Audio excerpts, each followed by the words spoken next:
આપવામાં આવી રહી છે, એવું છે? મને એવું લાગે છે કે કદાચ તમે એ દ્રશ્ય ચૂકી ગયા હશો. હર્ષભાઈ, હું એક પણ દ્રશ્ય ચૂકી નથી. તમે છે ને જવાબ જે હું સ્પેસિફિક સવાલ પૂછી નહીં, રહી હું છું. તમને એ જ કહેવા માંગુ છું.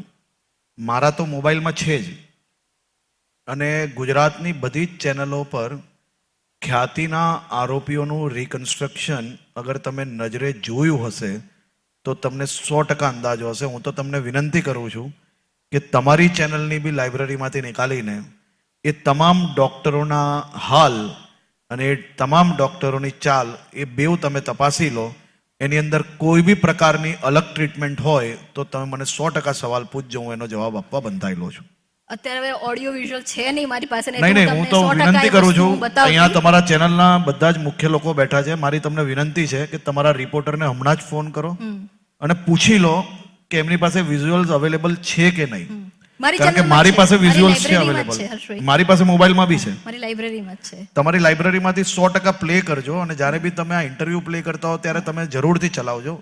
કારણ કે એ દ્રશ્ય કદાચ ડૉક્ટરોને આ રીતનું રિકન્સ્ટ્રક્શન કરાયું હોય એ કદાચ ગુજરાતની દેશના ઇતિહાસમાં પહેલી વાર થયું હશે બેન.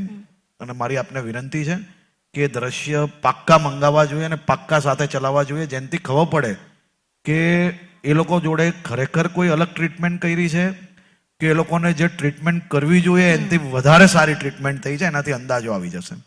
હર્ષભાઈ, સરઘસો ઘણા નીકળી રહ્યા છે. આ સરઘસોના સિલસિલા વચ્ચે જે બેફામ બનેલા તત્વો છે એને હર્ષ સંઘવી આ મંચ ઉપરથી શું કહેશે? એને અંદાજો આવી જ જવો જોઈએ. દોડતા દોડતા જે ભાગતા મારા રાજ્યના કોઈ બી નાગરિકોને હેરાન પરેશાન કરે એની ચાલમાં ફરક તો પડવો જ જોઈએ. એમાં કઈ ખોટું છે જ નહીં. ક્યાંક કંટ્રોલ આવશે, ડર ઊભો થશે. બેન, એક કામ કરો ને, મારી આપને વિનંતી છે કે તમે જરાક આંકડા નિકાલ લો પહેલા ખાલી. હર્ષભાઈ, આઈરે આંકડા લો. તમને આંકડા જોઈએ છે તો આઈરે આંકડા. મારો આખો એ વિષય છે કે અમદાવાદની જે વિષય છે આપણે આંકડા પર વાત કરીએ. આપણે આંકડા પર વાત કરીએ. ચાલો બોલો. તમે ભાઈ, મારી તો વિનંતી છે કે પેલું જરાક હોસ્પિટલના બી વિડીયો જરાક મંગાવી રાખજો. હા, બિલકુલ મંગાવી લેજો. આપણે હર્ષભાઈને આજે બધા જ મંગાવીશું ને જરૂર હશે તો આપણે એપિસોડ થોડોક લાંબો કરીશું. આજે હર્ષભાઈ જરૂરથી રાજ્યના ગૃહમંત્રી પૂરો સમય લઈને જનતાના તમામ સવાલના જવાબ આપવા માટે આજે આવ્યા છે. હું એમની પાસે રાખડી બંધાવું છું ને એટલે મને હક છે વધારે. બિલકુલ તમારો હક છે અને એટલો જ હક મારો બી છે. હર્ષભાઈ, આપણે ફક્ત 2024ના જ 10 મહિનાની વાત કરીએ. આપણે 23, 24, 22 બધી વાત કરો ને. 24 ના આંકડા છે મારી પાસે. એમાં તમે મને ખોટી નહીં પાડી શકો. તકલીફ જ એ છે, જો છે ને જે હોય એમાં તમારે વાત નથી કરવી. તમે 22, 23, 21, 20 અને બીજા રાજ્ય બધાને ભેગા કરીને આંકડાની કમ્પેરિઝન થાય. ખાલી માત્ર કાલે આ 3 ચોરી થઈ એવી તર ના દેખાય. 10 મહિનાની વાત કરું છું હર્ષભાઈ. અરે પણ હું તમને એ જ કહું છું, પણ 23 ના બી 10 નિકાલો ને. 10 મહિનાની 10 મહિનાની અંદર તમે 23 ના 10 નિકાલો, 22 ના નિકાલો, 21 ના નિકાલો, 20 ના નિકાલો. આપણે જે છે એની પર તો ચર્ચા કરવી છે. હું ટ્વીટના માધ્યમથી લોકોને માહિતી આપીશ. જે પ્રકારના ગુના વધ્યા છે. હું તમને એ જ કહું છું બેન કે તમે માત્ર કોઈ એક વર્ષના એક આંકડાના આધારે કોઈ બી દિવસ કોઈ બી રાજ્યની કોઈ બી વિષયની જ્યારે ચર્ચા કરતા હો તો એ યોગ્ય નથી. અને બીજો વિષય કહું તમને કે આ તો આંકડા તો માત્ર તમને હું કમ્પેરિઝન માટે કહું છું. એ આંકડામાં જાણે કે આ વર્ષે 14-15% ઘટાડો બી હોય ને તો બી મને સંતોષ નથી. કારણ કે ઘટના એક બી બને ને તો એ આપણા રાજ્ય માટે યોગ્ય નથી બેન. અને એની સામે લડાઈ લડવી એ અમારી જવાબદારી છે. પરંતુ જ્યારે તમે ગુનાની વાત કરતા હો એટલા માટે હું તમને આંકડા કમ્પેરિઝન કરવાનું કહું છું. હું કોઈ ચેનલના ઇન્ટરવ્યુની અંદર કઈ રાજ્ય સરકાર વતી વાત કરું છું એટલા માટે આ નથી કહેતો. પરંતુ individual as an citizen of Gujarat be તમે આ આંકડા છેલ્લા 10 વર્ષના જરૂરથી કમ્પેરિઝન કરજો. મને એના માટે કોઈ ખુલાસો કે કંઈક સારું કર્યું કે કંઈક ખરાબ થયું એના માટે હું નથી કહેતો. પરંતુ તમને એનાથી અંદાજો આવશે કે ખરેખર જે કડકાઈપૂર્વક આપણે લોકોએ કામ કર્યું છે એના રિઝલ્ટની અંદર આપણે શું બદલાવ પ્રાપ્ત થયો છે એ તમે એકવાર જો બધા જ વર્ષનું કમ્પેરિઝન કરશો ને તો જ તમને અંદાજો આવશે. પરંતુ આંકડાની માયાજાલમાં બી તમે ના ફસાવો. હું એવું માનું છું કે કોઈ બી ઘટના બને એ ઘટના બન્યા પછી જો પોલીસ સ્ટેશનની અંદર એની ફરિયાદ ના લેવાય કે પોલીસ સ્ટેશન એની ઉપર ગંભીરતાપૂર્વક કામ ના કરે તો એ રાજ્યના નાગરિકો માટે સૌથી મોટો ખતરો છે. હર્ષભાઈ, એવી ફરિયાદો આપને ક્યારે મળી છે કે જી, પોલીસ આટલું દ્વારા મોટું રાજ્ય છે, ફરિયાદ નથી આટલું મોટું લેવાઈ રહી, રાજ્ય અરજી છે, પર action ફરિયાદ નથી આવી થઈ છે, રહ્યું.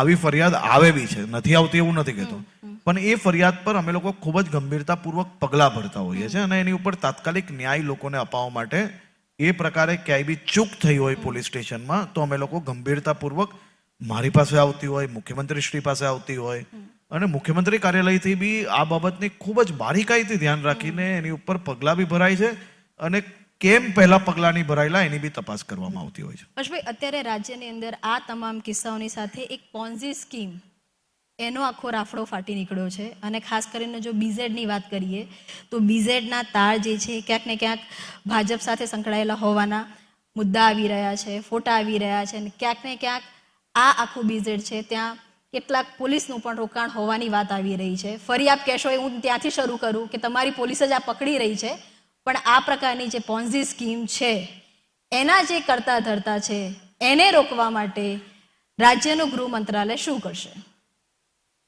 હવે પહેલા આખું સાંભળી લેજો, વચ્ચે નહીં બોલતા. હા,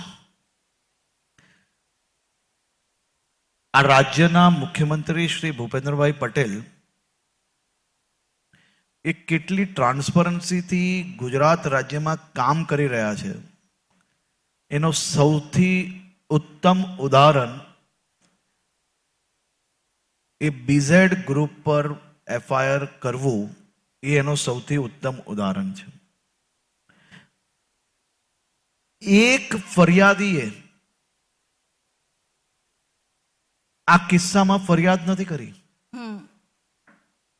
એક બી ફરિયાદીએ નહીં, પરંતુ રાજ્ય સરકાર રાજ્યના નાગરિકોના હિતમાં કોઈ નાગરિકો આમાં ના ફસાય અને આ સ્કીમ ચલાવનાર કોઈ કોંગ્રેસી હોય કે ભાજપનો કાર્યકર્તા હોય કે નોન પોલિટિકલ વ્યક્તિ હોય એ જોયા વગર રાજ્યની સીઆઈડીએ એની ઉપર ઇન્ક્વાયરી ચાલુ કરી અને ઇન્ક્વાયરીના આધારે કેસ દાખલ કર્યો, ફોન નંબરો ડિક્લેર કર્યા, હજી બી એક બી ફરિયાદી આવ્યા નથી, પરંતુ બેંકના ટ્રાન્ઝેક્શનના માધ્યમથી બીજી અનેક પ્રવૃત્તિઓના માધ્યમથી એ ગ્રુપ દ્વારા ખોટી રીતે ધિરાણ લેવામાં આવી રહ્યું છે તેના પાક્કા પુરાવા પ્રાપ્ત થતા આ સરકાર દ્વારા સામે ચાલીને કેસ કરવામાં આવ્યો. તો આ પોન્જી સ્કીમ રોકવા માટેનો પ્રયાસ સરકારનો છે કે કોઈ બીજાનો છે? સામાન્ય રીતે કોઈ ફરિયાદી નથી આવ્યું આજ સુધી, તોય બંધ કરાવવા માટે જો સરકારે કામ કર્યું હોય તો આ સરકારને આનાથી મોટું સર્ટિફિકેટ શું જોઈએ સાહેબ? એટલે અત્યારે આપણે એવું કહી શકીએ કે રાજ્યના ગૃહમંત્રી એવું માને છે કે રાજ્યની અંદર અપરાધ અને ગેરકાયદેસર તમામ બદીઓ અંકુશમાં છે. હું તમને એમ કહું છું, એક ચેનલ તરીકે તમે સાચી જ વાત મૂકો ને, હું તમને 10 વર્ષના આંકડા આપું. હું આનાથી કોઈ સર્ટિફિકેટ મેળવવા માટે કે કોઈ મોટા વાત કરવા માટે નથી કહેતો. હું ફરી તમને કહું છું કે ક્યારેય બી કોઈ બી વિષય એને કમ્પેરિઝન જો વ્યવસ્થિત રીતે તમે કરશો તો તમને 100% અંદાજો આવશે. માત્ર તમે આ વર્ષના 10 મહિનાના આંકડા લીધા, 23, 22, 21, 20, 19, 18 એની જોડે હું કમ્પેર ના કરું તો તમે ક્યારેય એનું અનુમાન નહીં કરી શકો. પણ એક બી ઘટના રાજ્યમાં બને તો એ આપણા માટે આવકાર્ય નથી, એ વાત જોડે હું 100% સંમત છું. એટલે અંકુશમાં છે નહીં, મેં આપને કહ્યું અંકુશમાં જ છે, એમાં કોઈ બે વિષય જ નથી, બે મત જ નથી.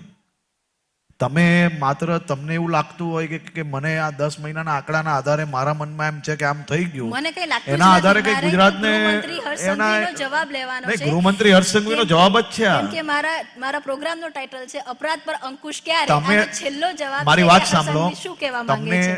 તમને આ ટાઇટલ લગાડવામાં ક્યારેય અમે ફોર્સ નથી કરી શકતા કે અમે ટાઇટલ નથી બદલાવી શકતા. એ જ આ રાજ્યનું લો એન્ડ ઓર્ડર એનાથી નક્કી થઈ શકે છે, એમાં કોઈ બે વત જ નથી.